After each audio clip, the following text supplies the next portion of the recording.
खरं म्हणजे या संदर्भामध्ये डॉक्टर प्रांजल खेवलकरांना पहिल्या नंबरचा आरोपी करण्याचं कारण काय? त्यांच्यावर कुठलाही गुन्हा नसताना त्या ठिकाणी त्यांच्यावर गुन्हा आहे असं सांगण्यात आलं पोलीस प्रेसमध्ये की त्यांच्यावर गुन्हा आहे. त्यांच्यावर आजपर्यंत आयुष्यात एकही गुन्हा नाही, की गुन्हेगार प्रवृत्तीचे नाही, ते वैद्यकीय क्षेत्रातलं नावाजलेलं नाव आहे. अशा स्वरूपामध्ये खोटं त्या संदर्भामध्ये पोलिसांनी करणं की यांच्यावर गुन्हे दाखल आहे त्यांना पहिल्या क्रमांकावर दाखल. वास्तविक ज्या ठिकाणी पोलीस म्हणतात की अंमली साठा सापडला 2.7 काहीतरी ml, तो जो सापडला तो एका मुलीच्या पर्समध्ये सापडला. हे आपल्याला त्यांच्या चित्रीकरणामधून दिसत आहे. त्यांनी जे चित्रीकरण दाखवलं मीडियाच्या माध्यमातून त्याच्यामध्ये दिसत आहे की त्या पर्समध्ये ते सापडलेलं आहे आणि तिलाही माहिती नाही असं ते म्हणते पोरगी, जे काही असेल. पण प्रत्यक्षात त्यांच्याकडे पर्समध्ये सापडलेलं आहे. तिला पहिल्या क्रमांकाचा आरोपी करायला पाहिजे होतं.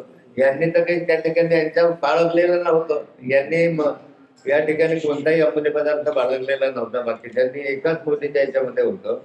तिला त्या ठिकाणी पहिल्या क्रमांकाचा आरोपी करायला पाहिजे होतं आणि यांना साक्षीदार करायला पाहिजे होतं, खरं आहे की नाही.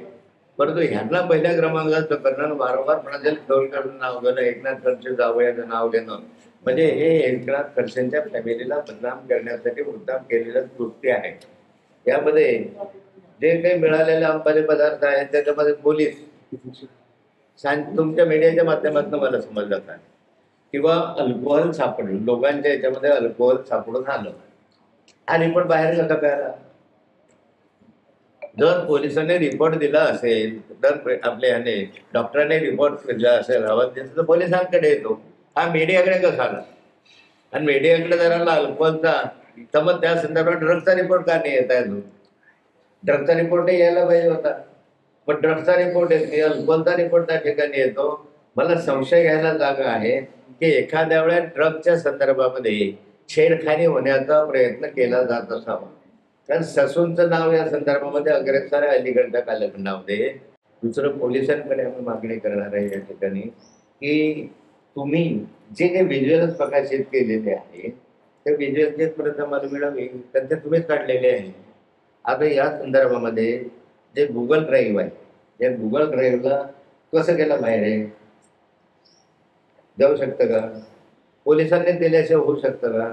त्या आमदाराकडे गुगल ड्राईव्हच्या संदर्भातली माहिती आहे. ती माहिती आमदारांना कोण देत आहे? ते भाजपच्या आमदारांना कोण देतो आहे? जर तुमच्याकडे मोबाईल जप्त केलेला आहे, तुमच्या ताब्यामध्ये मोबाईल आहे, तर मोबाईल मधली सगळी माहिती बाहेर कशी काय जाते? याचा पोलिसांवर प्रश्नचिन्ह उभं राहतं. त्या संदर्भाचे उत्तर दिलं पाहिजे पोलिसांनी. तुम्ही याबद्दल काही कायदेशीर पावलं उचलणार आहात? मी या संदर्भामध्ये माझं हे सगळं झाल्यानंतर पोलिसांविरुद्ध डिफर्मेशनचा एक दावा दाखल करणार आहे या संदर्भात सगळं. पण आता हा माझा विषय संपू द्या. विषय संपल्यानंतर मी ते करणारच आहे. मी त्या ठिकाणी असीम सरोदे म्हणून जे ॲडव्होकेट आहेत त्यांच्याशी काल बोलूनही आलो या दावा दाखल करण्याच्या संदर्भामध्ये. त्यांच्याशी मी डिस्कशन केली. त्यांनी मला सगळं विस्तृत मी त्यांना सांगितलं आणि त्यांनी सांगितलं यांच्यावर आपण नुकसानीचा दावा होऊ शकतो, पोलिसांवर दावा होऊ शकतो आणि या झाल्यानंतर आपण त्याचा विचार करू. नक्की करा. कारवाईनंतर पुणे पोलीस आयुक्त म्हणतात चला ना, शेवटचा प्रश्न आहे. छोटा हिंदी